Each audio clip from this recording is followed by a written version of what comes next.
Só tu és santo,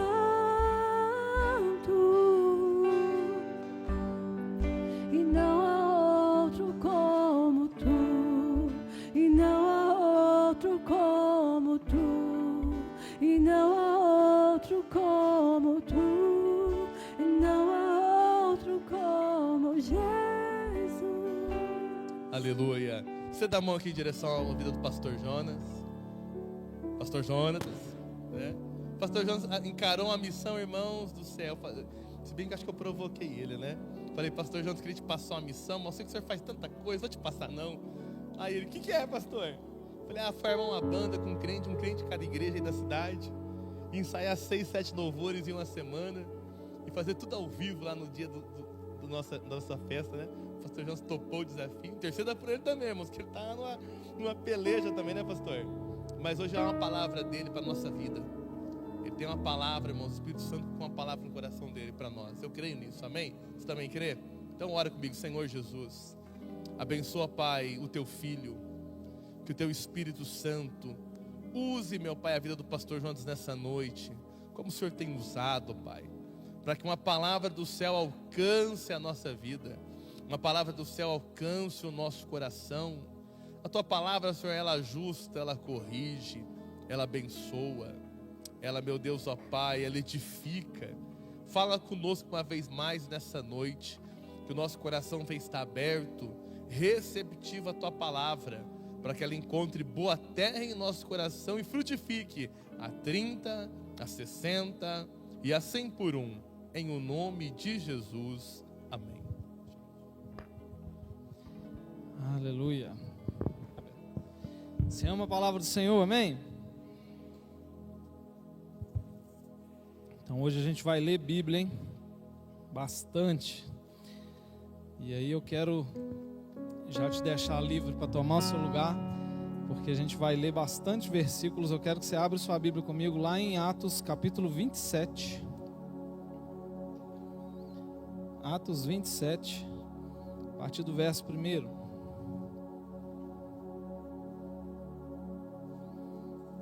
Vamos ler aí alguns versículos.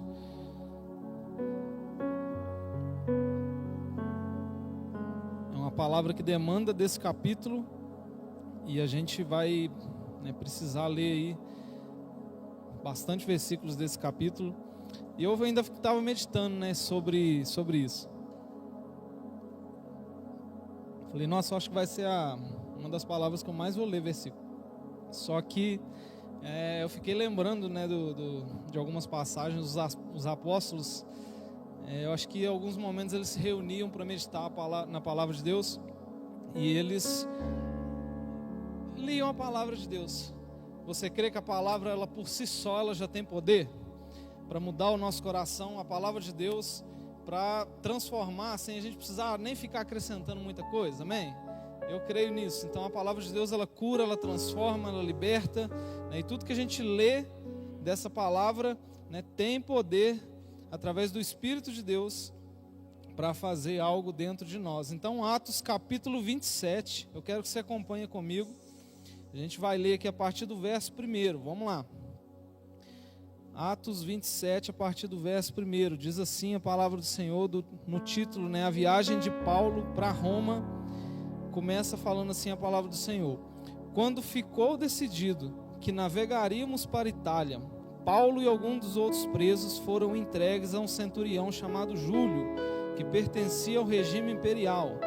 Embarcamos num navio de Adramítio, que estava de partida para alguns lugares da província da Ásia, e saímos ao mar, estando conosco Aristarco, um macedônio de Tessalônica. No dia seguinte, ancoramos em Simon, e Júlio, num gesto de bondade para com Paulo, permitiu-lhe que ele fosse ao encontro dos seus amigos, para que estes lhe suprissem as suas necessidades.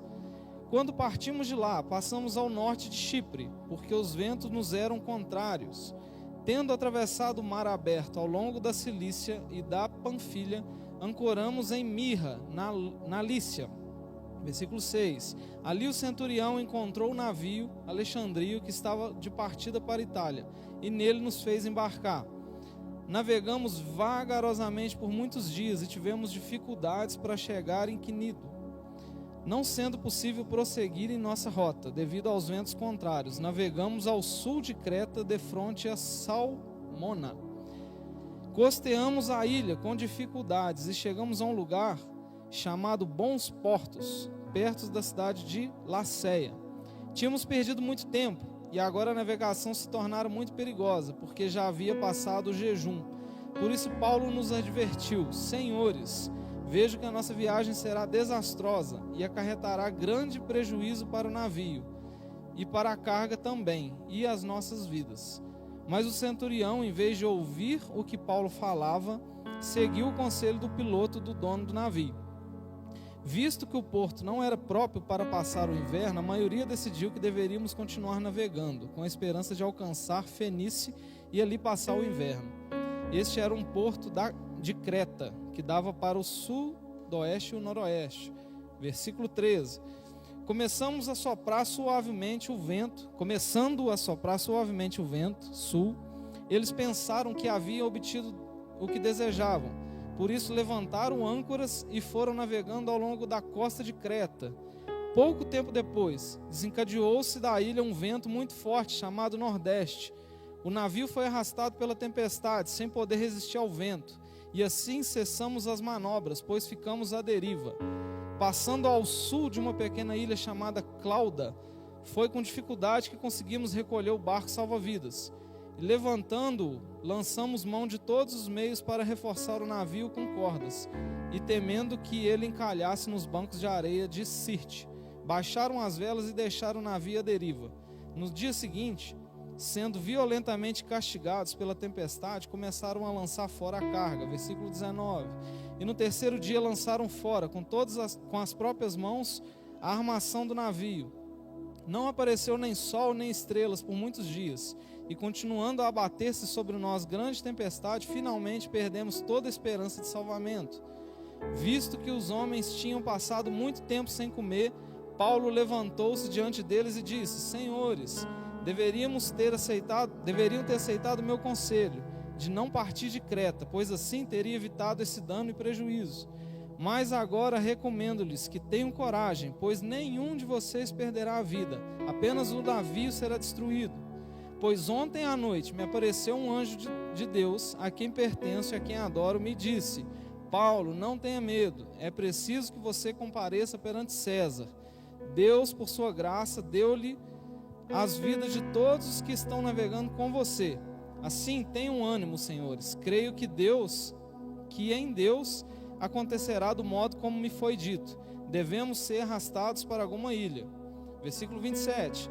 Na 14ª noite, ainda estávamos sendo levados para um lado e para o outro no mar Adriático, quando por volta da meia-noite os marinheiros imaginavam que estávamos próximos à terra, e lançando a sonda, verificaram que a profundidade era de 37 metros. Pouco tempo depois, lançaram novamente a sonda e encontraram 27 metros.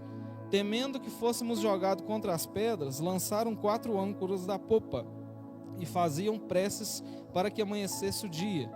Tentando escapar do navio, os marinheiros baixaram o barco salva-vidas no mar, a pretexto de lançar âncoras da proa. Então Paulo disse ao centurião e aos soldados: se estes homens não ficarem no navio, vocês não poderão se salvar. Versículo 32. Com isso, os soldados cortaram as cordas que prendiam o barco salva-vida e deixaram ele cair. Pouco antes de amanhecer, Paulo insistia que todos se alimentassem, dizendo: hoje faz 14 dias que vocês estão em vigília constante, sem nada comer. Agora eu os aconselho a comerem algo, pois só assim poderão sobreviver. Nenhum de vocês perderá um fio de cabelo sequer. Tendo dito isso, tomou pão, deu graças a Deus diante de todos, partiu e começou a comer. Todos se reanimaram e também comeram algo. Estavam a bordo 276 pessoas, e depois de terem comido e ficarem satisfeitos, aliviaram o peso do navio, atirando todo o trigo ao mar. Quando amanheceu, não reconheceram a terra, mas viram uma enseada na praia, e decidiram conduzir o navio, se fosse possível. Versículo 40. Cortando as âncoras, deixaram-nas no mar. desatando ao mesmo tempo as cordas que prendiam os lemes. Então, alcançando a vela da proa, ao vento, dirigiram-se à praia. Mas o navio encalhou num banco de areia, onde tocou o fundo. A proa encravou-se e ficou imóvel, e a popa foi quebrada pela violência das ondas. Os soldados resolveram matar todos os presos, para impedir que algum deles fugisse, jogando-se ao mar.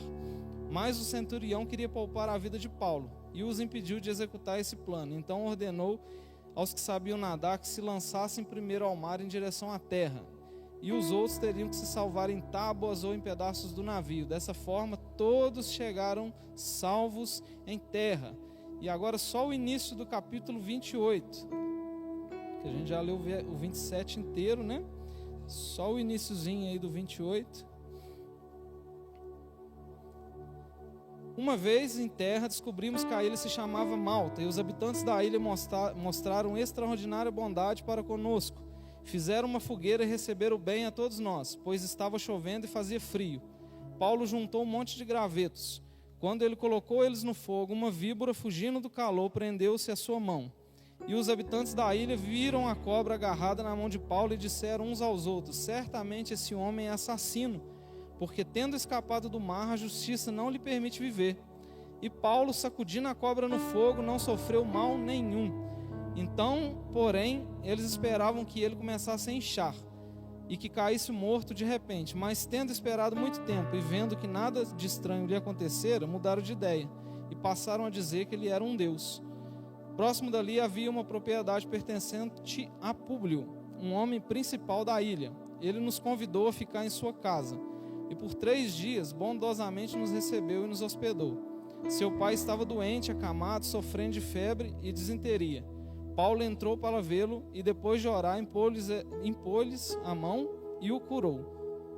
Tendo acontecido isto, os outros doentes da ilha vieram e foram curados.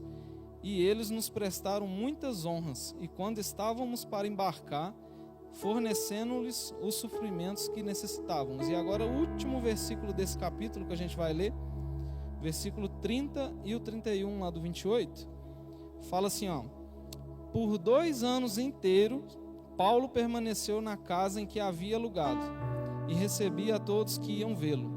Pregava o reino de Deus e ensinava a respeito do Senhor Jesus Cristo abertamente e sem impedimento algum. Amém? Só isso tudo. Olha que legal, né? A gente leu um capítulo da Bíblia hoje. Se você não leu a Bíblia ainda, você já leu um capítulo hoje. Falta 2. Você bater o cronograma de ler a Bíblia num ano, né? 3 por dia. Mas vamos lá. Eu queria falar contigo hoje sobre essa transição de Paulo de Cesareia para Roma. É um texto aí que a gente já deve ter lido algumas vezes, né? Principalmente essa parte que ele chega na ilha, mordido pela cobra, joga ela no fogo, né? É uma história muito conhecida. E eu queria te fazer meditar um pouquinho nessa palavra. Eu pedi aos irmãos ali para pôr umas imagens para a gente ir, né, meditando um pouquinho, né, e entrar nessa história com imaginação. Então pode pôr a primeira imagem aí. Essa primeira imagem representa Creta. Fala comigo, Creta. Então Paulo estava... Creta não, falei a cidade errada, Cesareia. Vamos repetir para falar certo, hein? Cesareia. Estou com Creta na cabeça. Então essa primeira imagem ela vai representar para nós Cesareia. A gente vai usar bastante a imaginação aqui nessa noite para a gente entender essa palavra e que ela entre nos nossos corações e nos ensine ensinamentos para a vida, amém? Coisas que a gente vai levar para a vida inteira na nossa vida cristã. Vão ter ensinamentos aqui valiosos para a gente lidar com a nossa caminhada. Eu vou pedir o meu ajudante Denner para fazer um favor para mim. Pega uma cadeira aqui, coloca ela aqui perto do altar, virado para lá. Só uma cadeira por enquanto. Pode colocar aí mesmo, virado para lá. Então essa cadeira, ela simboliza, já aproveita e pega mais uma agora e coloca lá na frente. Essa cadeira aqui, ela está simbolizando aquela imagem ali, Cesareia. Paulo estava aqui, em Cesareia. E ele queria chegar lá, Roma. Então, Paulo ele estava no momento da vida dele que ele estava sendo totalmente atormentado, né? Se a gente ler um pouquinho antes, a gente vai ver que 40 homens estavam tramando matar Paulo, e ele disse basta para aquela situação e falou: eu não quero mais ficar em Cesareia, agora eu quero apelar para César, eu quero ir para Roma. Chega de Cesareia, quero sair deste lugar de tormento, quero sair deste lugar onde nada acontece do meu jeito, onde eu estou sendo perseguido, onde estou sendo aborrecido, onde eu estou sendo ameaçado de morte. Paulo não tinha feito nada de errado, ele estava lá em Cesareia, mas ele estava preso para fazer tudo certo. Era um homem de Deus, que estava andando no caminho de Deus, mas estava sendo perseguido e ameaçado de morte por fazer tudo certo. E ele disse consigo mesmo: chega, eu quero sair daqui, eu quero ir para Roma. E aí, a gente vai aprender um pouquinho com Cesareia. A primeira coisa que eu quero te convidar a falar para você mesmo, e depois eu vou te explicar o porquê. Fala assim, chega de Cesareia. De novo, chega de Cesareia. A gente precisa dar um basta para algumas coisas. Tem hora que a gente vai se acostumando, né? Acostuma com o problema, acostuma com a dor, acostuma com situações que estão nos incomodando e vai vivendo, né? Vai levando a vida. Toma um remedinho aqui. Eu até estava falando isso com a Veridiana hoje, né? Tô com uma dorzinha nas costas, você vai só levando, toma um Torcilax ali de vez em quando, para melhorar, e vai levando, sendo que na verdade você precisa curar a raiz do problema, né? Você precisa fazer um exercício, você precisa mudar os hábitos, você precisa corrigir sua postura, né? Existem cesareias que estão nas nossas vidas e precisam ganhar um chega, um basta, né? E a gente precisa então sair deste lugar. Já Roma, que é o lugar para onde Paulo queria ir, a gente leu aí nos últimos 2 versículos, era um lugar de honra, era um lugar que Paulo tinha sua casa aberta, podia pregar, era um lugar onde ele não estava mais sendo perseguido, onde ele não estava com risco de morte no primeiro momento. Então ele ficou 2 anos ali tranquilamente, né? Numa prisão domiciliar, podendo pregar, podendo receber pessoas na sua casa. Só que para sair de Cesareia e chegar em Roma, existe um processo, existem fases que precisam ser vencidas. E essas fases, elas vão existir nas nossas vidas, de alguma forma.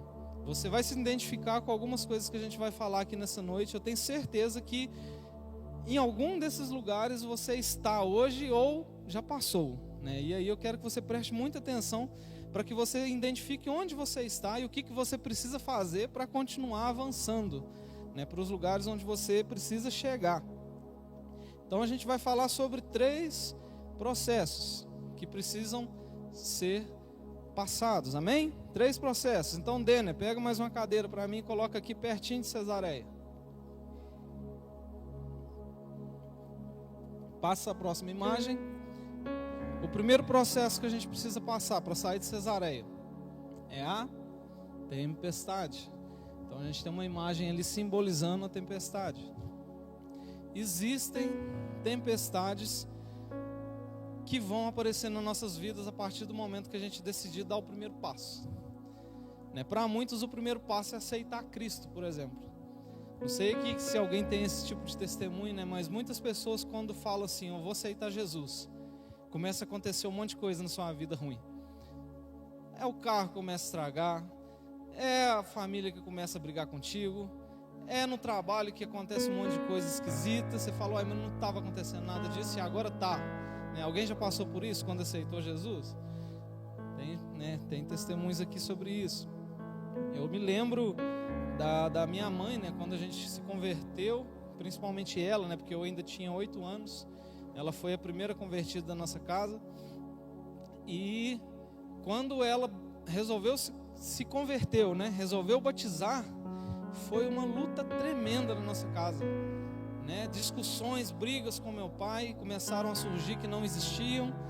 A minha avó, né, que já também é falecida, falou com ela um dia lá dentro de casa. Eu lembro, né, audivelmente da voz dela falando com ela: a partir de hoje você não é mais a minha filha, porque você está largando a nossa religião.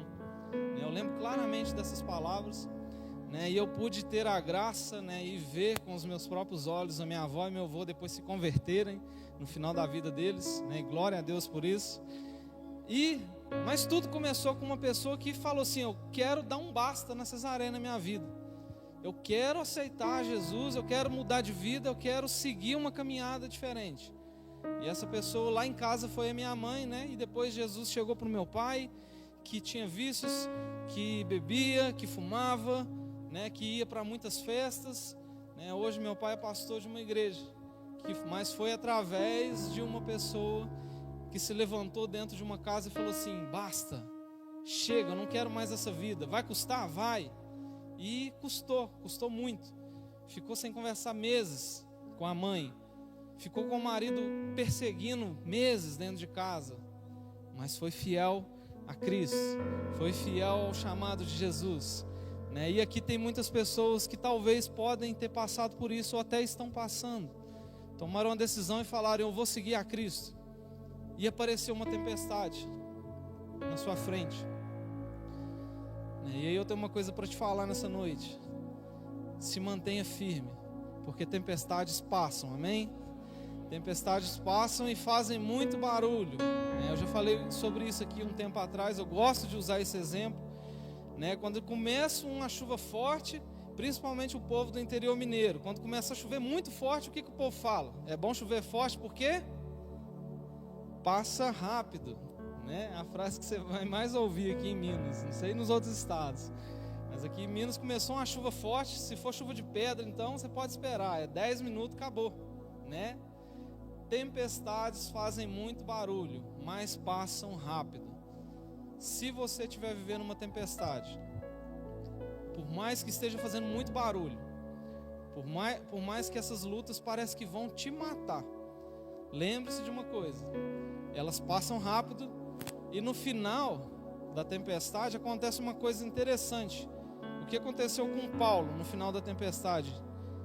Só saíram do mar molhados, não aconteceu mais nada. Ninguém morreu, ninguém afogou, ninguém saiu de lá e teve que ficar desmaiado na beirada da praia. Não, veio uma tempestade, fez barulho, quebrou o barco, achou que todo mundo ia morrer, e daqui a pouquinho estava todo mundo na praia já, se secando, né? Passando por aquele momento de tempestade. Então eu quero que você guarde isso na sua vida: tempestades passam rápido. E o que é a tempestade? Como que eu sei que eu estou numa tempestade então? A tempestade são processos naturais da vida. Quando vem uma chuva de pedra, começa a chover granizo, chove só na casa do seu vizinho? Chove na sua também, né? Faz barulho na dele e na sua, mesmo seu vizinho não sendo crente. Quando vem uma chuva forte, né? Se você estiver na rua sem guarda-chuva, é só você que vai molhar? Não, né? Todo mundo que estiver ali perto e estiver sem guarda-chuva vai molhar. Então a tempestade são processos que acontecem na vida de todo mundo. São problemas que vêm para todo mundo, né? O povo, hoje a gente está vendo muito falar que está difícil as coisas. Realmente não está tão bom quanto estava algum tempo atrás, financeiramente falando, para todo mundo. Sou gerente de banco, posso falar isso, né?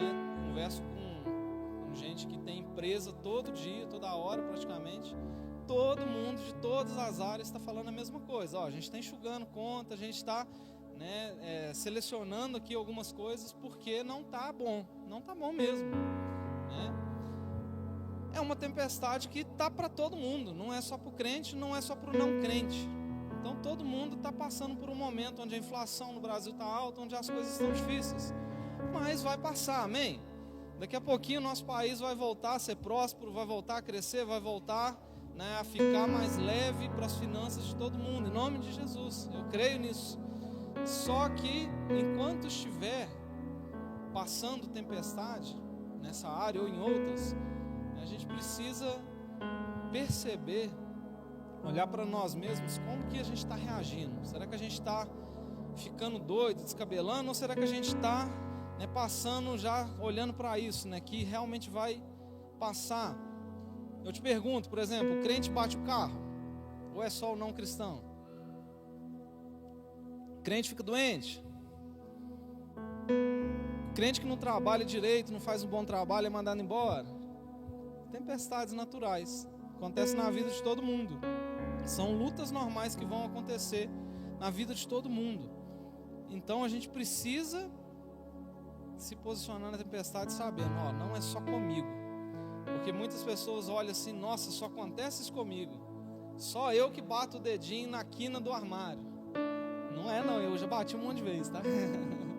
Acontece com todo mundo. E aí eu quero te mostrar uma coisa aqui. Olha lá no versículo 27, no versículo 9, na verdade, do capítulo que a gente leu lá do 27.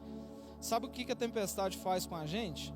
Vou te mostrar algumas coisas aqui rapidamente que a tempestade faz na vida da gente e a gente tem que tomar cuidado. No 27:9, vamos ler aqui rapidinho, ó, 27:9.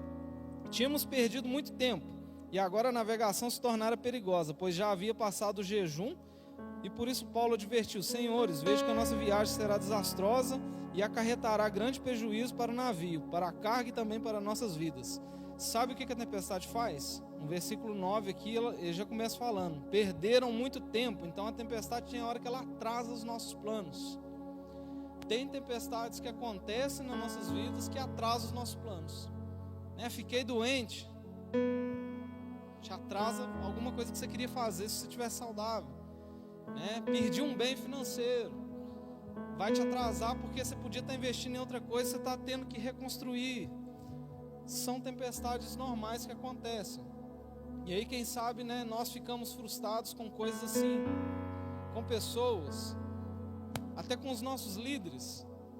Por que que eu não estou nessa posição? Por que que o meu líder não me colocou nisso ou naquilo? Será que não é porque existe uma tempestade que está te atrasando e é necessário que você espere que ela acabe para que depois você ocupe aquela posição? É uma coisa para a gente pensar. Olha no versículo 15, outra coisa que a tempestade faz com a gente. O navio foi arrastado pela tempestade, sem poder resistir ao vento. E assim cessamos as manobras e ficamos à deriva. Sabe o que a tempestade faz também? Ela faz a gente perceber que não adianta lutar contra ela, né? Eles cessaram as manobras aqui, um monte de marinheiro, um monte de homem que sabiam navegar, pararam, falou: chega, não tem o que fazer, solta o barco e vamos ver o que vai dar. Então, tempestade tem hora que você não tem que reagir. Não adianta você remar contra ela que você não vai sair do lugar. Você vai remar e não vai sair do lugar.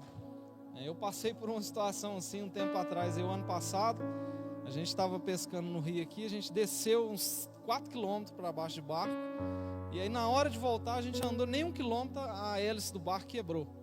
E aí a gente falou: e agora? Falta 3 ainda para acabar de chegar. E aí a gente começou a remar. Mas não sei se alguém que já teve essa experiência de se remar contra a correnteza. Você não sai do lugar. 2 homens, um do lado um do outro, remava, sem nem olhar para frente. Quando a hora que você olhava assim, andou uma distância daqui, ali no Leandro. Falei: meu Deus do céu, já estou cansado. E ainda falta 3 quilômetros. O resto a gente desistiu, deixou o barco lá embaixo, voltou no outro dia com a hélice nova para acabar de chegar com ele no lugar. Porque não dava. Remar contra a tempestade tem hora que não vai dar certo. Você precisa então falar: eu vou descansar. Fazer igual os discípulos quando estavam com Jesus, né? Enquanto eles não tiveram a fé nele, naquele barco, eles ficaram, né, apavorados. Mas quando tem um homem dentro do barco que fala para a tempestade assim: se acalme, e ela se acalma, aí aqueles homens percebem que eles estavam com a pessoa certa. Tem tempestades que vão acontecer na minha vida e na sua, que com a nossa força a gente não vai conseguir fazer nada. A gente precisa então ceder às nossas forças, mas se lembrar que aquele que pode acalmar tempestades vai estar junto com a gente. Aquele que simplesmente precisa falar assim: basta, chega a tempestade, ela vai acabar. No primeiro momento que ele falar assim, chega, acabou, cessou a tempestade na minha vida e na sua. Amém? A gente precisa ter essa confiança em Jesus. Então, esses homens perderam a esperança, pararam de querer fazer alguma coisa, porque eles sabiam que não dava para fazer nada. Lá no versículo 31 tem outro aprendizado sobre a tempestade, do 27, 31 fala assim, Paulo disse ao centurião e ao soldado: se esses homens não ficarem no navio, vocês não poderão se salvar. Versículo 32, com isso os soldados cortaram as cordas que prendiam o barco salva-vida e deixaram ele cair. Sabe o que esses homens estavam tentando fazer? Ir para o plano B, né? Eles queriam ir para o plano B porque já viram que aquele barco não ia ter como ser salvo, então vamos soltar o bote salva-vida, vamos entrar aqui só alguns aqui e vamos se salvar. Só que assim que eles tentaram fazer isso, o barco já caiu, já foi embora e não deu tempo nem deles tentarem o plano B. A tempestade também não permite plano B. Só que eu e você não precisamos de plano B, porque o plano A já está na nossa vida, Jesus. Amém? O plano A já está na nossa vida, já foi estipulado a partir do momento que nós aceitamos Jesus. O plano A já é a nossa única opção. Se agarre a ela, se agarre ao plano A, pois ela é a única opção que eu e você temos. E a única opção que nós temos é a opção que vai dar certo. É a opção que vai fazer a gente passar por tempestades e vencer. Amém? Em nome de Jesus, eu creio nisso. E a gente falou sobre barulho, né? Olha lá no 42. A tempestade, ela faz barulho mesmo. Ela acha, as pessoas que estão nela acham que vão morrer. Lá no 42, os soldados, eles resolveram até matar os presos. Porque eles pensaram assim, vamos matar esses presos, porque pelo menos se a gente conseguir sobreviver, alguns ali talvez não vai dar tempo da gente pegar eles, então vamos matar eles. Só que o centurião que estava, né, lá no navio, queria poupar a vida de Paulo, no versículo 43, e impediu eles de executar esse plano. Ordenou aos que sabiam nadar para se lançar primeiro no mar, e os outros teriam que se salvar em tábuas, pedaços do navio, e do jeito que desce. Só que o versículo termina falando assim, dessa forma, todos chegaram salvos em terra. Todos chegaram salvos em terra. Então a tempestade deixa um dos últimos aprendizados que a gente vai falar sobre ela aqui. Ela faz barulho, ela tenta nos abalar, mas no final, se a gente estiver no lugar certo, com a pessoa certa, com o coração certo, ela vai só fazer barulho mesmo e vai só nos molhar. E o molhado na nossa vida vai simplesmente ser para te lembrar que você passou por uma tempestade, mas daqui a pouquinho você está seco e já nem lembra mais dela. Isso é o que vai acontecer na vida daqueles que estão em Cristo. Paulo, ele passou por tudo isso, né? E realmente poderiam ter morrido ali. Mas sabe por que eles não morreram?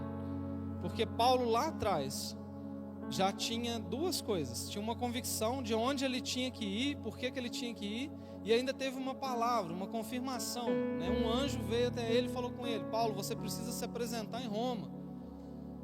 E aí o anjo ainda fala: e por causa de você, né, o navio ele vai afundar, vai acontecer coisas ruins, vai ter danos materiais, mas nenhuma vida se perderá por causa de você. Por causa de um justo que estava ali, coisas que poderiam ter acontecido de outra forma, com outra história, não aconteceram.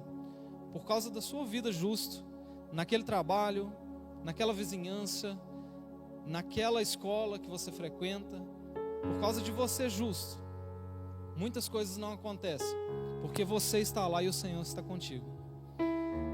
Eu creio nisso. Eu creio que os lugares onde eu vou são abençoados porque o Senhor me abençoa. E quem está ao meu redor vai colher também as bênçãos dele. E o Senhor, ele tem isso para você também. Ele quer te lembrar isso nessa noite. Você é abençoado, você é próspero, você é uma pessoa cheia dele. A presença do Senhor é contigo onde você vai. E você precisa se lembrar disso. Aonde eu estou, o Senhor está também. Aonde eu vou, o Senhor vai também, né? E onde o Senhor está, meu irmão, minha irmã, né? Aí a gente vai pegar a Bíblia e ler o Antigo Testamento e vai se lembrar das coisas que aconteceram. Onde o Senhor está, coisas extraordinárias acontecem, milagres acontecem, bênçãos, provisões, coisas extraordinárias acontecem. E eu declaro sobre a sua vida, sobre a minha vida nessa noite, que onde nós pisarmos e colocarmos as plantas dos nossos pés, acontecerão coisas extraordinárias, porque o Senhor, dono dessas coisas, está conosco. Amém? Amém. Glória a Deus por isso. Então a gente falou sobre a tempestade. Coloque de novo a imagem da tempestade aí. Denner, mais uma cadeira. Agora a gente vai para a próxima fase que Paulo teve que passar para chegar em Roma. Pode passar. A próxima imagem depois da tempestade é a cobra. Paulo, depois de passar pela tempestade, passou pela segunda fase que foi necessário ele passar. Então, só relembrando, Cesareia é um lugar de tormenta, um lugar de dificuldades. Quando você resolve sair daquele lugar, podem acontecer tempestades que você precisa vencer. Tempestades são situações naturais da vida, situações que acontecem com todo mundo. Depois dessas situações, podem acontecer outras coisas. A cobra simboliza Satanás, o diabo. Então, aqui já nos dá uma coisa para a gente pensar, um aprendizado. Existem tempestades que são tempestades. E existem situações que são o diabo. Como diz os crentes, né, nas igrejas, o diabo se levantou. Né? O diabo se levantou mesmo? Será que é o diabo ou será que é a tempestade? Será que eu estou passando por uma dificuldade natural ou será que é o diabo? A gente precisa identificar essas coisas nas nossas vidas, para que a gente não fique falando que o diabo se levantou toda hora. Como diz um pregador que eu ouvi outro dia, né? Senão eu acho que nem tem cadeira no inferno, que ele fica o dia inteiro se levantando, né? Então, tem situações que realmente é o Satanás mesmo que está querendo nos parar. São demônios mesmo querendo nos parar. São demônios querendo nos introduzir pecado. São demônios querendo nos persuadir para desanimar, para parar, para fazer coisas ruins. E aí a gente precisa identificar se é ou não situações que estão acontecendo na nossa vida, processos que realmente é o inferno se levantando. Eu te lembro de uma coisa aqui nessa noite. Se for, é muito simples, é só você lembrar da Bíblia. O que a palavra de Deus diz sobre a igreja? As portas do inferno não prevalecerão contra a igreja. Então não tem demônio, não tem potestade, não tem principado, não tem nada que vai poder prevalecer sobre a sua vida, pois o Senhor é contigo, amém? O Senhor é comigo e contigo. Não vai ter nada que vai nos fazer parar, que vai nos matar, a não ser nós mesmos, a não ser você mesmo decidir se entregar para as sugestões que Ele nos dá. Tanto é que a gente vê o próprio Jesus, né? E em um momento da vida dele, o próprio Satanás veio para tentar persuadi-lo, para tentar dar sugestões para ele, né? E é nessa hora que a gente precisa identificar quem é Deus nas nossas vidas, se agarrar firmemente na palavra de Deus e na fé e lutar, realmente lutar mesmo contra o diabo e contra as artimanhas dele. Sabe o que acontece nessa fase? Na fase que o diabo se levanta contra nós, muitas vezes as pessoas vão questionar o seu caráter. Quantas e quantas vezes eu já fui questionado sobre caráter no trabalho. Eu lembro uma vez que eles criaram uma forma de chegar nos ouvidos de um encarregado que era superior a mim, que eu estava roubando da empresa que eu trabalhava. E eu tive que provar, mostrar que eu não estava. Mas até que você consegue, né, realmente mostrar seu caráter, sua índole, né, até lá muita coisa acontece. Pessoas ficam falando mal de você, situações acontecem, perseguição. E aí, se a pessoa não tiver convicções, né, não tiver calma, fruto do Espírito de domínio próprio, ela chuta o balde, né? Ela faz coisas que não deveria, fala coisas que não deveria. Pessoas, elas podem fazer isso com incentivo de Satanás, na minha vida e na sua. Vão começar a falar que você tem pecado, porque as coisas estão acontecendo na sua vida e ninguém está vendo o que realmente está acontecendo. Vão olhar e vão falar assim: uai, essa pessoa tem pecado. Eles olharam para Paulo e falaram: esse homem deve ser um homem muito ruim. Lá no 28, né? Ali no... Deixa eu ver o versículo aqui, ó. 6. 5. Não, 4. Os habitantes da ilha viram a cobra agarrada na mão de Paulo e disseram uns aos outros: certamente esse homem é assassino, porque a tempestade veio e tentou matar ele, não matou. Aí vem a justiça então e não deixa ele viver. Acharam que ele era um homem assassino, né? Não conheciam a vida de Paulo. Olharam de fora e começaram a narrar a vida dele. Começaram a falar coisas que realmente não estavam realmente acontecendo. Lembre-se de uma coisa: quando situações que o diabo ou o inferno tentar lançar sobre sua vida, não fique abatido. Faça como Paulo. Paulo não ficou abatido. Você imagina Paulo, se fosse nos dias de hoje, algumas pessoas, né? Não tem ninguém aqui assim, só como diz o pastor, acho que só lá no Paraná, né? Tem gente assim. Imagina nos dias de hoje, se fosse alguém, esses crentes Nutella, né? A cobra agarrou na mão da pessoa, ela já ia sentar e chorar. Ela fala assim: ah, meu Deus do céu, o que está acontecendo isso comigo? Deixa eu parar meu ministério aqui, deixa eu largar tudo de lado aqui, deixa eu resolver esse problema da cobra aqui primeiro, depois eu volto a fazer o que eu estava fazendo. Tirar selfie, né? Olha aqui, gente, a cobra. Meu Deus, olha aqui a cobra acabando comigo. Você conhece algum crente assim? Não, né? Ah, gente. E aí, a gente tem que tomar muito cuidado, para que a gente não, como diz o bom mineiro, né, não dê piti. Não comece a ficar dramático com situações que realmente estão acontecendo e realmente são difíceis. Mas não seja dramático. Faça igual Paulo. Tchau, acabou, vai embora, cobra. Morre. E sabe por que Paulo venceu a fase da cobra? Porque se Paulo tivesse ficado abatido e agora eu vou morrer, se Paulo tivesse ficado com drama, perguntando para Deus: por que está acontecendo isso, Senhor?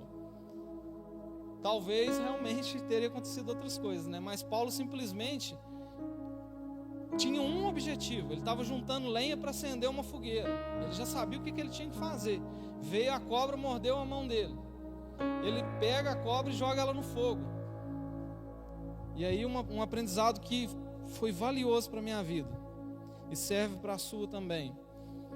Enquanto você estiver juntando lenha para manter o fogo aceso, o diabo ele pode até tentar te parar. Só que o que vai matar o diabo não é a lenha que você está juntando, mas é o fogo que está aceso na lenha. Você pegou essa aí? Vou falar igual Jesus. O que é que explica a parábola aí? Enquanto você estiver trabalhando para o Senhor, estiver juntando lenha para manter o Espírito Santo aceso na sua vida, enquanto você estiver cumprindo um objetivo, mesmo que venham situações que todo mundo vai olhar de fora e vai falar: agora acabou, agora essa pessoa vai abandonar tudo, agora essa pessoa vai largar o Senhor, agora essa pessoa vai largar o ministério.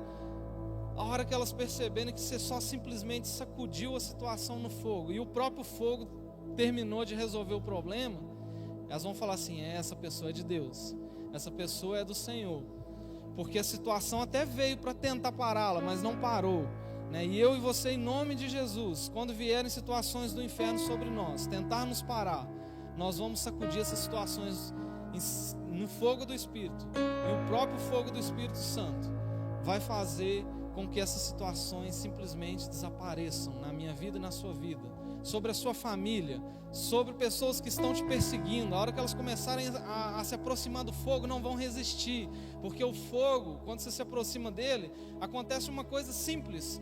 No fogão, em qualquer lugar que você acender um fogo, se você aproximar do fogo, você vai sentir o calor, naturalmente sentindo um calor, principalmente quando se está frio. O mundo está frio, está na escuridão. Quando eles se aproximam do calor, eles gostam do que eles estão sentindo e não querem mais se afastar. Você, com o fogo do Espírito Santo na sua vida, quando as pessoas frias e vazias de si mesmas, perdidas, se aproximarem de você, elas vão sentir o fogo do Espírito, vão se aquecer e não vão querer mais sair de perto desse calor. Amém? É o Senhor produzindo calor, fogo e vida nas nossas vidas. E agora, a última fase que a gente vai falar aqui nessa noite, mais uma cadeira para a gente acabar. Pode pôr a última imagem. Na verdade, a penúltima, né? Depois ainda tem a última. A penúltima imagem é a fase da ilha. Então a gente sai de Cesareia, passa por tempestade, vem o diabo, se levanta contra a gente, e depois disso tudo vem um momento das nossas vidas. E aí, só resumindo, né? Tempestade são situações naturais, a cobra é o diabo, e a ilha são lugares que Deus quer que nós passemos para também nos experimentar para coisas maiores. A ilha são lugares que o Senhor te colocou no modo, como que chama? Tem um pause, mas tem um outro nome, né? Quando a gente fica no modo start-stop ali, né? Parado, sem se mexer. Tem momentos das nossas vidas que o Senhor vai nos testar, vai nos colocar em lugares que precisamos estar, para depois nos habilitar para irmos para outros lugares. A ilha é esse lugar. É o lugar que Paulo estava, e não necessariamente seria o fim da jornada dele. Paulo estava ali num lugar que ele não queria estar. Ele queria estar em Roma, queria estar em outro lugar, mas ele precisou ficar ali um tempo. E enquanto ele esteve ali, coisas aconteceram e o Senhor usou ele ali naquele lugar. Quem sabe você está talvez no ministério hoje, que é um ministério de passagem para o Senhor te preparar para outro lugar. Quem sabe você está ocupando cadeiras na sua vida, que você pensa assim, não está acontecendo nada, não estou vendo nada acontecer, eu não estou vendo nada sair do lugar. Eu queria estar em tal lugar, eu queria estar fazendo isso, queria estar fazendo aquilo, mas não está acontecendo nada. E o Senhor está te moldando ali naquela fase para te preparar para uma nova. Você precisa pensar se você está nessa fase também. A ilha é essa fase nas nossas vidas. São lugares que Ele quer que a gente passe, e a gente precisa tomar cuidado para não ficar questionando Deus. Paulo não fez isso, mas ele poderia.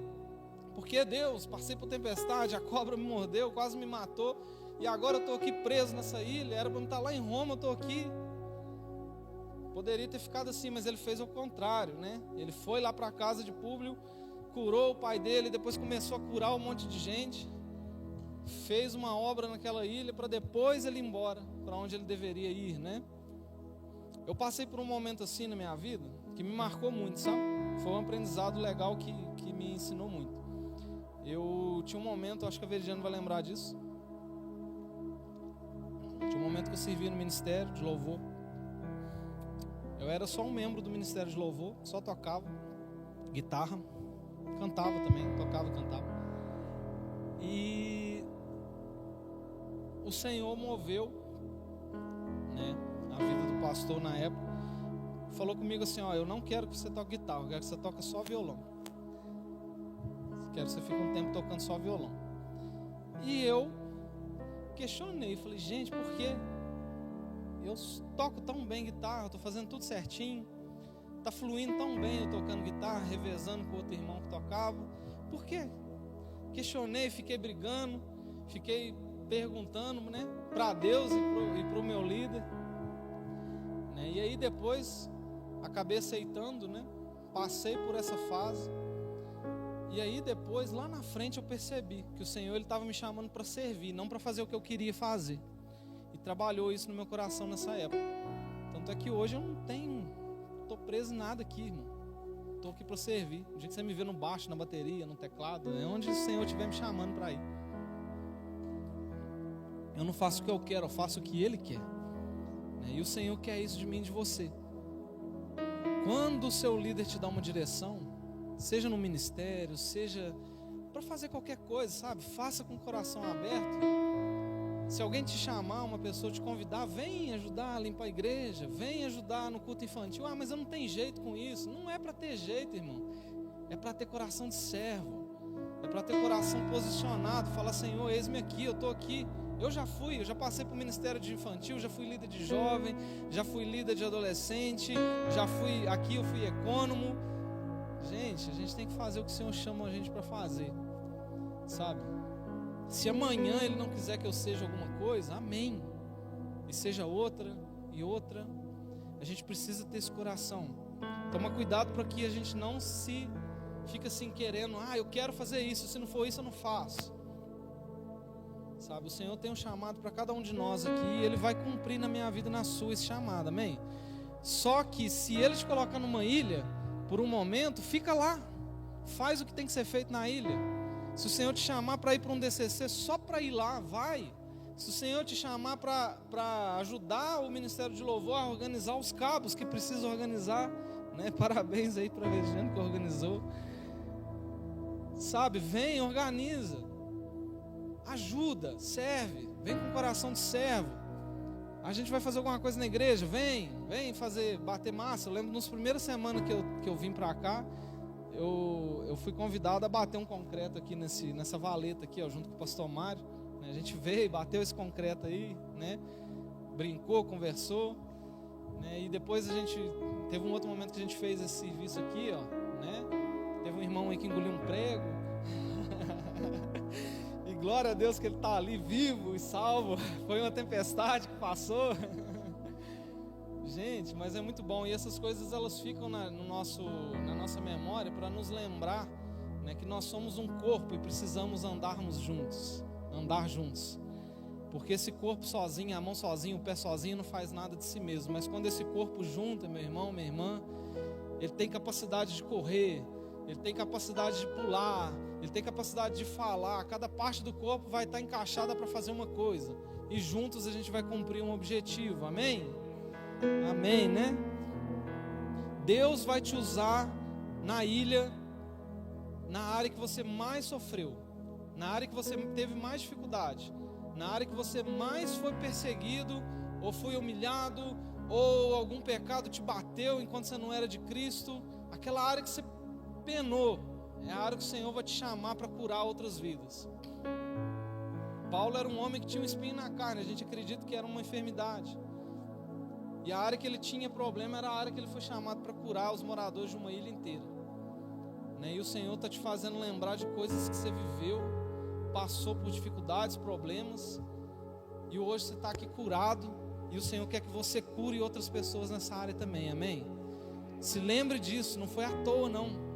Você passou por uma enfermidade, lembre-se disso. A hora que alguém te falar assim: nossa, eu estou enfrentando isso, eu sou doutor nessa área, eu vou te ajudar, vem cá, vamos orar, vamos enfrentar isso junto, amém? E aí a gente agora então vai para a última fase.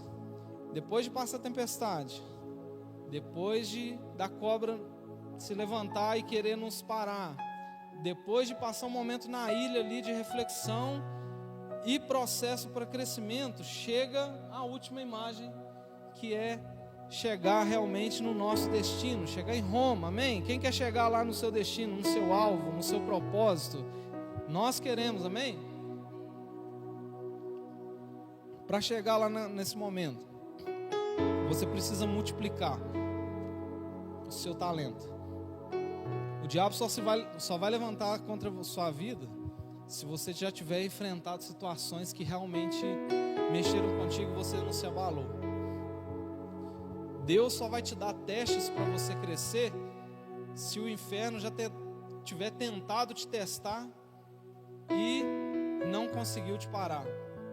Jesus passou por isso, o nosso exemplo, cresceu de forma humana, viveu seu ministério, foi tentado pelo diabo, mas a última provação de Jesus foi como se fosse a ilha, foi suar sangue sabendo do que ele iria enfrentar na cruz, e ele seguiu fielmente o seu chamado e venceu, e hoje está à direita do Pai, o nome sobre todo nome, ao qual nós viemos aqui também para adorar, amém? Nós vamos chegar em Roma, nós vamos vencer.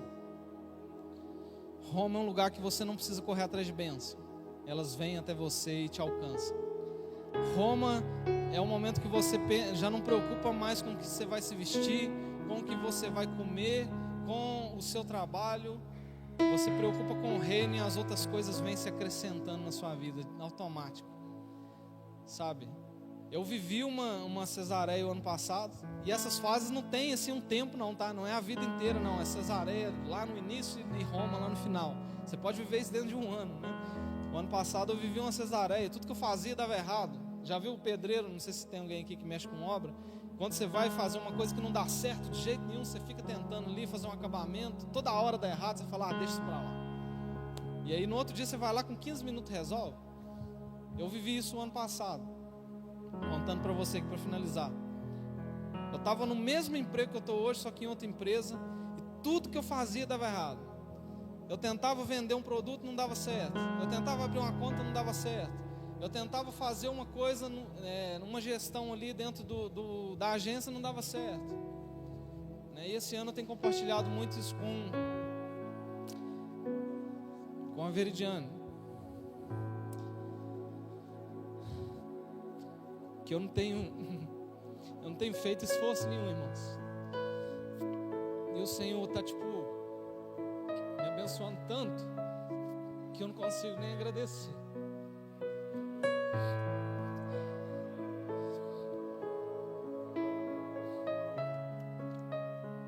Sabe o dia que você não faz esforço nenhum? Sabe o dia que hoje, eu nem precisei levantar da minha cadeira para vender R$1.000 de seguro, sendo que ninguém conseguiu vender. Sabe, quando todo mundo está falando que está ruim, e você do nada está prosperando, e o seu trabalho está fluindo, e as coisas na sua vida estão acontecendo. É a hora que você percebe que são situações que passaram na sua vida para te fazer uma pessoa melhor. Eu confesso que foi um ano muito difícil ano passado, uma tempestade que me molhou muito e deixou marcas esse ano que me fizeram dificultar muito algumas coisas. Mas para a glória de Deus, eu estou aqui falando contigo hoje. Eu podia ter parado lá atrás, eu podia ter dado piti, feito drama, eu podia ter largado tudo e falado assim, eu vou correr atrás da minha vida pessoal, preciso resolver meus problemas.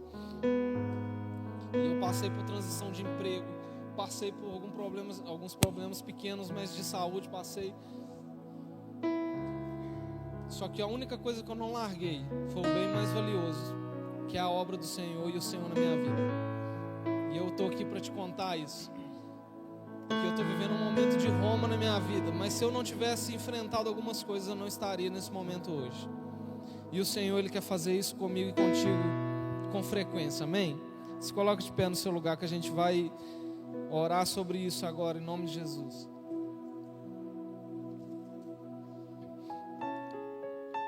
Antes da gente orar, eu gosto muito de fazer uma coisa. Pode ser que você que está aqui nessa noite ficou ouvindo tudo isso e pensa assim, isso está muito longe da minha realidade, eu não sei fazer nada, eu não estou servindo em nenhum ministério, eu nem sou membro da igreja, sabe? Mas o Senhor, Ele não está chamando gente preparada para servir, não. Ele está chamando pessoas dispostas, coração disposto a servi-lo. E você talvez está em alguma dessas fases aqui, está lá em Cesareia, está passando por uma tempestade, ou o diabo está se levantando contra a sua vida, o inferno. Talvez você está num teste de Deus, ou talvez você está lá em Roma, desfrutando um momento da sua vida bom. Não importa qual momento você está, importa o seu coração. Então eu quero te fazer 2 convites aqui nessa noite. O primeiro convite é uma coisa que eu gosto muito de fazer e acho muito necessário, que é reconhecer o Senhor Jesus como nosso Salvador. Para você dar o primeiro passo, você precisa reconhecer quem Ele é na sua vida. Talvez você já até frequenta a igreja há muitos anos, mas nunca diz publicamente quem é Jesus na sua vida. E uma das coisas que é pilar no cristianismo, que é uma coisa importante no cristianismo, é você declarar e confessar com a sua boca quem é Jesus. Se você confessa Ele diante dos homens, Ele te confessará diante do Pai. Então eu quero te convidar nessa noite, se você nunca fez uma confissão pública de quem é o Senhor Jesus para você vir aqui na frente para a gente fazer isso junto. Não é falar muitas coisas não, é só falar: Jesus, o Senhor é o Senhor da minha vida. E eu quero que o Senhor seja o Senhor eternamente, o meu Senhor. Pode vir aqui. Eu quero entregar minha vida para Cristo publicamente. Se você nunca fez isso, mesmo que você já frequente uma igreja, eu quero te convidar aqui na frente a falar isso diretamente para Ele, junto comigo. Quero que você venha aqui e fale assim: Senhor Jesus, eu realmente me entrego minha vida para o Senhor. Estou enfrentando situações que eu gostaria de não estar enfrentando, mas eu estou. Ou eu sinto um vazio que nada cobre esse vazio. O Senhor Jesus está te chamando a vir aqui na frente e declarar Ele como Senhor. Porque a partir do momento que você fizer isso, as outras coisas elas vão começar a acontecer. Amém? Então a gente vai orar pela irmã. Se tiver mais alguém que às vezes não quer vir por qualquer outro motivo, mesmo assim, ore comigo, coloque sua mão no seu coração e diga assim comigo: Senhor Jesus, eu entrego a minha vida, eu me entrego por inteiro ao Senhor. A partir de hoje, eu quero ser teu filho. Eu te aceito como meu Senhor e meu Salvador. Eu declaro que só o teu nome salva. E a partir de hoje, eu vou te servir, eu vou te buscar e quero continuar para sempre ao teu lado. Em teu nome eu digo isto. Amém. Amém? Vocês creem nisso? Então a partir de hoje vocês duas já são filhas do Senhor e o nome de vocês está escrito no livro da vida. Amém? Aplauda o Senhor por isso.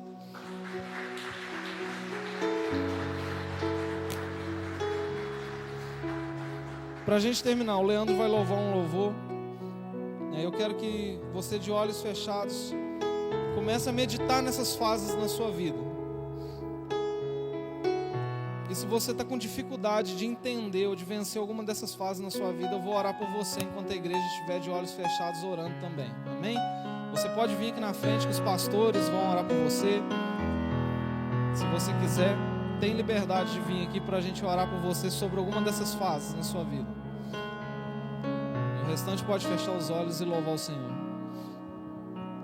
Se o sol se pôr e a noite chegar, tu és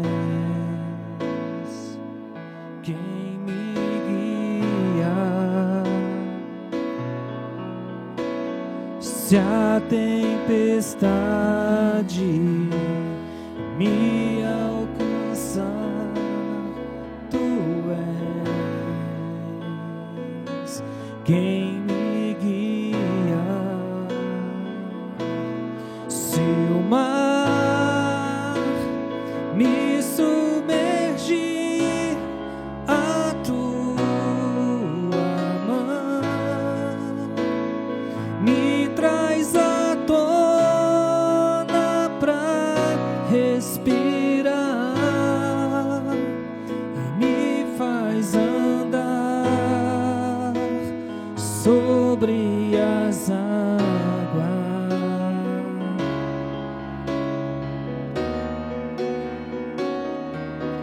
Tu és o Deus da minha salvação,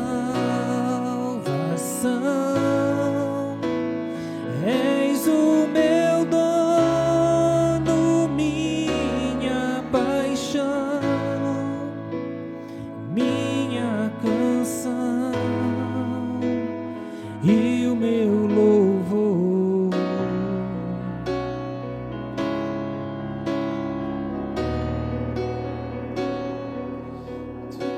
Se o sol se pôr e a noite chegar, tu és quem me guia. a tempestade me alcançar, oh, tu és meu abrigo. Se o mar me submergir, a tua mão me traz à tona pra respirar e me faz andar sobre as águas.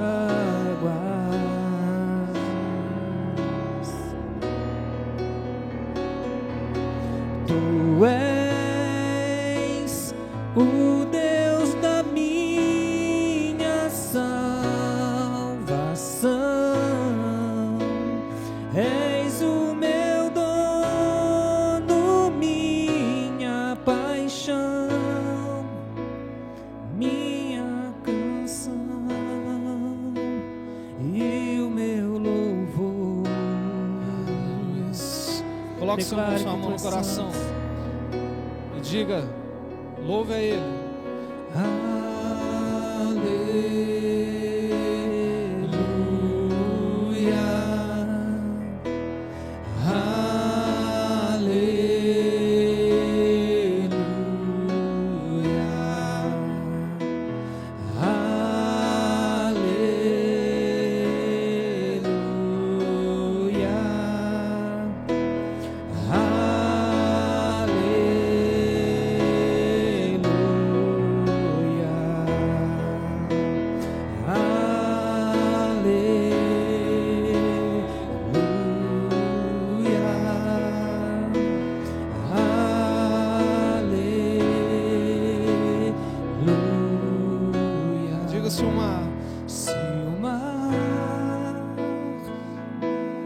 Eu creio nisso, Deus, que a tua mão é comigo, Senhor, que a tua mão é com o teu povo, Deus.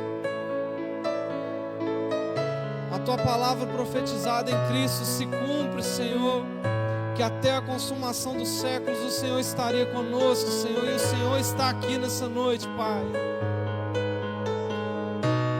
nos ajudando, Deus, em cada fase que nós passamos. O Senhor é conosco, Deus. Aleluia, Senhor.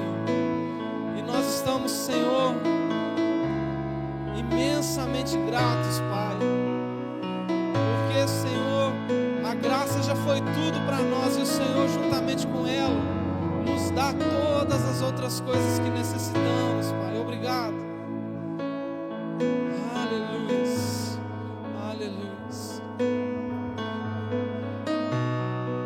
Coloca sua mão no coração e repita comigo assim para a gente terminar. Mesmo que eu esteja em Cesareia, ou mesmo que eu esteja em tempestades, mesmo que o diabo esteja se levantando contra mim, ou que eu esteja numa fase que seja como uma ilha,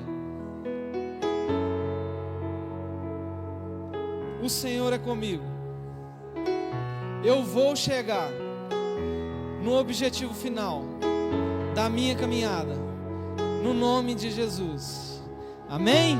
Você crê nisso? Aplauda o nome do Senhor nessa noite. Aleluia! Uou! Glória a Deus. Amém? Amém.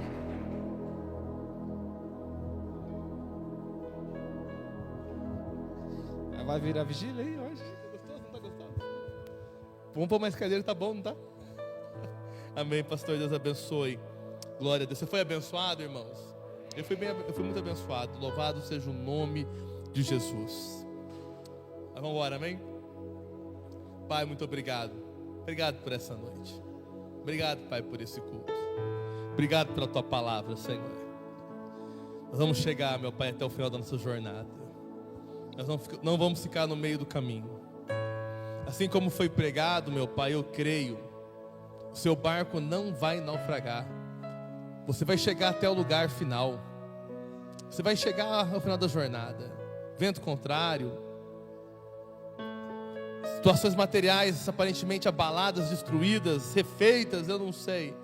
Eu sei que o Senhor Deus é Jeová Jireh. Deus proverá. Deus proverá o recurso para você cumprir a sua chamada.